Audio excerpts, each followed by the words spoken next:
rahmat dan berkah dari Allah SWT. Amin ya rabbal alamin. Singkat saja mengenai hikmah Isra Mi'raj ini, saya akan menjelaskan ada 6 hikmah.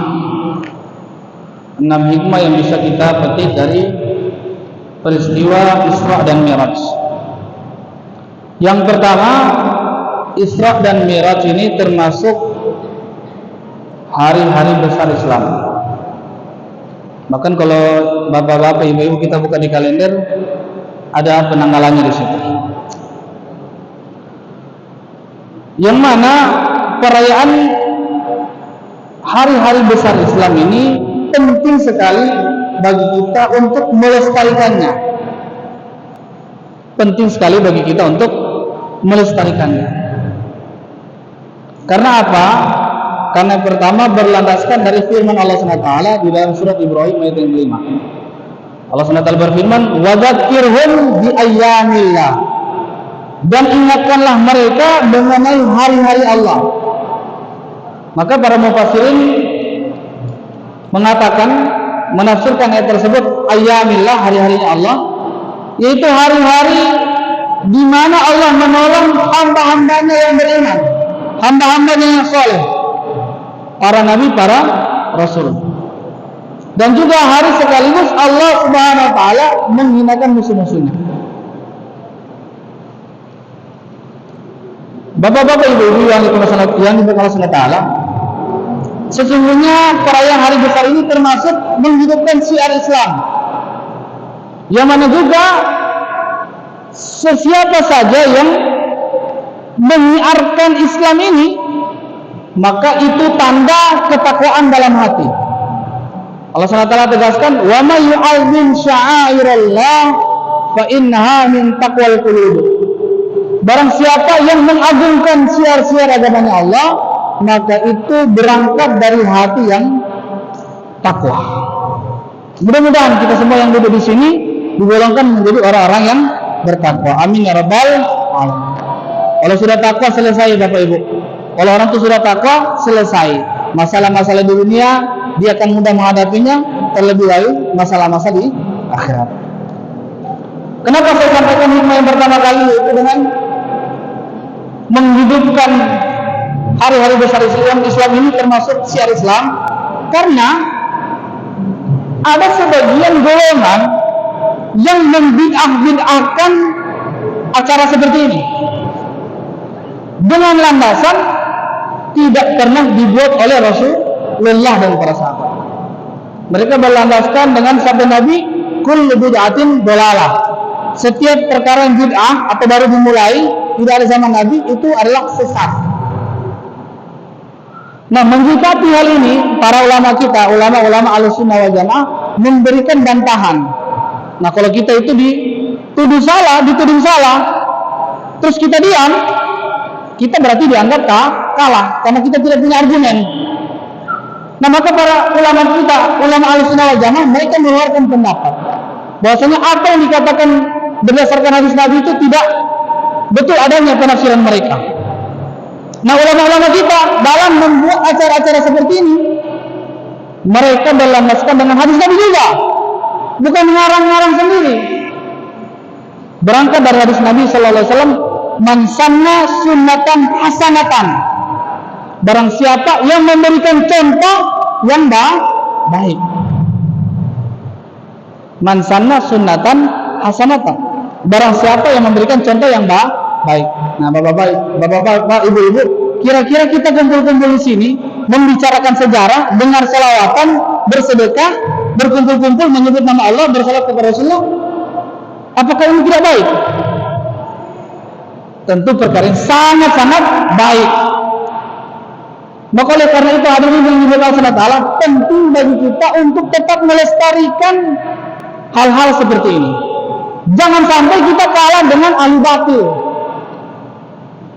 Mereka berdakwah sampai anak-anak kita terpengaruh, sampai remaja-remaja kita terpengaruh. Nah, kira-kira saya mau tanya di sini, ketika malam tahun baru kemarin, siapa yang di sini ikut main kembang api sampai nyalakan petas-petasan, sampai ganggu orang tidur? Itu tanda bahwasanya kita terpengaruh dengan dakwah orang-orang ahli batil. Sudah itu, ketika ada syiar Islam dilaksanakan, kita melarang-larang. Tidak ini, Nabi tidak pernah bikin, sahabat tidak pernah bikin. Itu akan memadamkan agama Allah. Siapa? Ya orang Islam sendiri. Orang Islam sendiri. Ketika ada syiar orang batil, mereka diam. Ketika kita bikin syiar, mereka nyerocos. Mereka mengejek.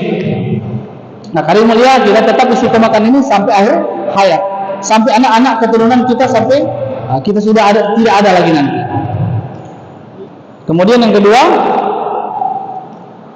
Isra itu adalah perjalanan dari Masjidil Haram ke Masjidil Aqsa melalui firman Allah Taala, Subhanalladzi asra bi 'abdihi lailan minal Masjidil Haram ilal Masjidil Aqsa. Maha suci zat yang telah memperjalankan hambanya di malam hari dari Masjidil Haram di Mekah Al-Mukarramah ke Masjidil Aqsa di Palestina. Hikmah yang kedua ini tentang Isra. Maknanya apa? Jangan kita lupakan kiblat pertama kita, yaitu di Masjidil Aqsa di Palestina. Kenapa? Karena ini ada kaitan erat dengan kebangkitan umat Islam. Bahkan Nabi Muhammad SAW ketika mendapatkan perintah sholat 5 waktu setelah Mi'raj itu, maka Nabi Muhammad SAW itu masih sholat menghadap ke Masjidil Aqsa dan para sahabat selama kurang lebih 16 bulan, hampir 2 tahun. Selama kurang lebih 16 bulan sholat masih menghadap Masjidil Aqsa. Maka Allah SWT berfirman, "Qad nara taqalluba wajhika fis sama' falanwalliyannaka qiblatan tardaha fawalli wajhaka syatral Masjidil Haram." Sungguh kami telah melihat engkau memandang langit. Jadi Nabi SAW itu ketika sholat masih di Masjidil Aqsa itu, terkadang beliau setelah itu beliau memandang ke langit, menunggu turunnya wahyu. Wahyu tentang apa? Tentang peralihan kiblat dari Masjidil Aqsa ke Masjidil Haram. Maka Allah SWT berfirman, "Fawalli wajhaka syatral Masjidil Haram." Maka palingkanlah wajahmu menghadap Masjidil Haram. Saat itulah terjadi perpindahan kiblat dari Masjidil Aqsa ke Masjidil Haram. Hal yang mulia, Nabi sebelum Nabi Muhammad SAW itu diutus di tanah Syam di Palestina sana. Kebanyakan itu dari Palestina. Bahkan Bani Ishaq, Bani Ya'qub itu hidup di sana. Ini juga menegaskan kepada kita bahwasanya jangan kita melupakan sejarah. Ini penting nih. Orang lupa dengan sejarah, maka dia akan menjadi orang yang gampang dibodohin. Karena banyak ulama-ulama katakan banyak ahli-ahli sejarah yang suka bohong, memanipulasi data. Maka kita penting sekali belajar sejarah, terutama dari sumber yang betul-betul valid, sehingga kita tidak mudah dibenturkan, sehingga kita tidak mudah dibodoh-bodohi. Hal ini ya, dan juga Palestina ini menjadi tolak ukur keimanan zaman sekarang. Coba kita bayangkan, saudara-saudara kita di Palestina itu dizolimi habis-habisan, ya, sama Zionis, ditembakin rudal. Anak kecil kemarin yang terbaru lagi, ada anak kecil ditembak di depan orang tuanya. Ini kira-kira moral pasukannya itu bagaimana? Tetapi kita lihat, ya, pasukan Islam mereka menunjukkan moral yang begitu tinggi. Tawanan-tawanan perang diperlakukan dengan baik. Bahkan kelihatan mereka wajahnya tawanan-tawanan tuh ceria, senang, gembira, nggak ada yang kurus. Tetapi sebaliknya tawanan dari kaum muslimin mereka pucat, ya, kurus, dalam keadaan semacam trauma gitu. Ini kita bisa lihat tolak ukur keimanan zaman sekarang tuh ada di Palestina, dan itu tidak bisa dipungkiri lagi. Dan itu sudah bukan rahasia umum. Kebanyakan yang cuma diam, yang tidak berani menyuarakan, itu orang-orang yang mudah dibujuk dengan harta dan jabatan.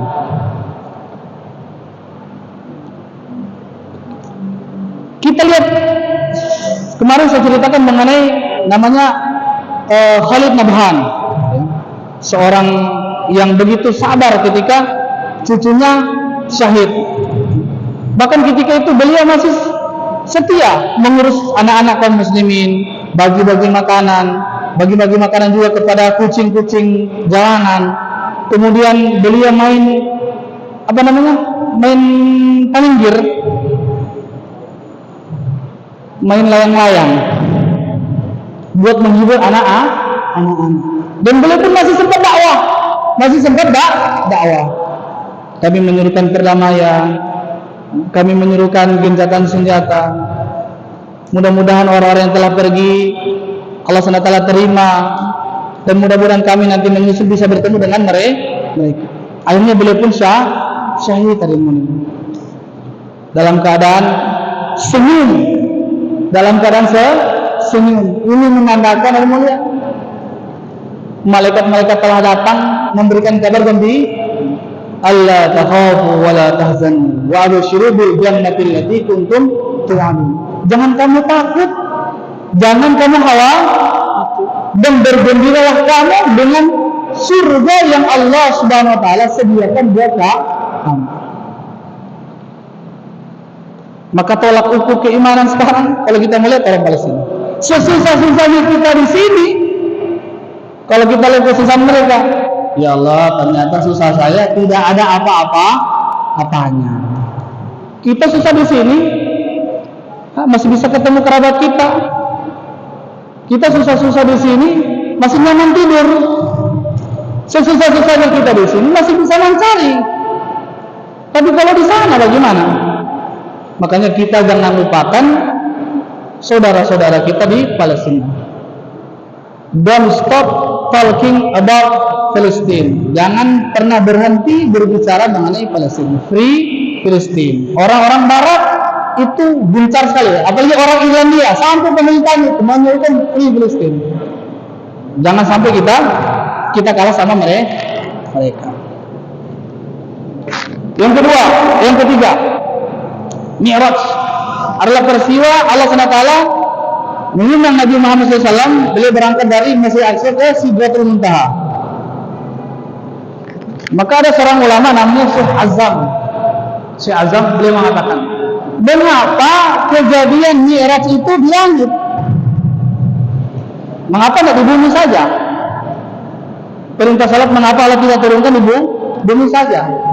Sebagaimana Allah SWT berfirman kepada Nabi Musa alaihissalam di Bukit Tursina. Mengapa Nabi Muhammad SAW diundang ke langit? Maka Syekh Azam berkata, ketika Allah Subhanahu wa taala menciptakan langit, Allah Subhanahu wa taala meletakkan makhluk-makhluk yang tidak bikin maksiat di situ, yaitu dari kalangan malaikat. Di dalam surat At-Tahrim Allah Subhanahu wa taala tegaskan, la ya'sunallaha ma amarahum wa yaf'aluna ma yu'marun. Malaikat-malaikat itu tidak bermaksiat kepada Allah, tidak pernah membangkang, tidak kayak kita. Manusia itu aksarul jadala, suka baku bantah, suka melanggar perintah Allah. Itu manusia, tapi malaikat enggak, karena mereka memang tidak diberikan hawa nafsu.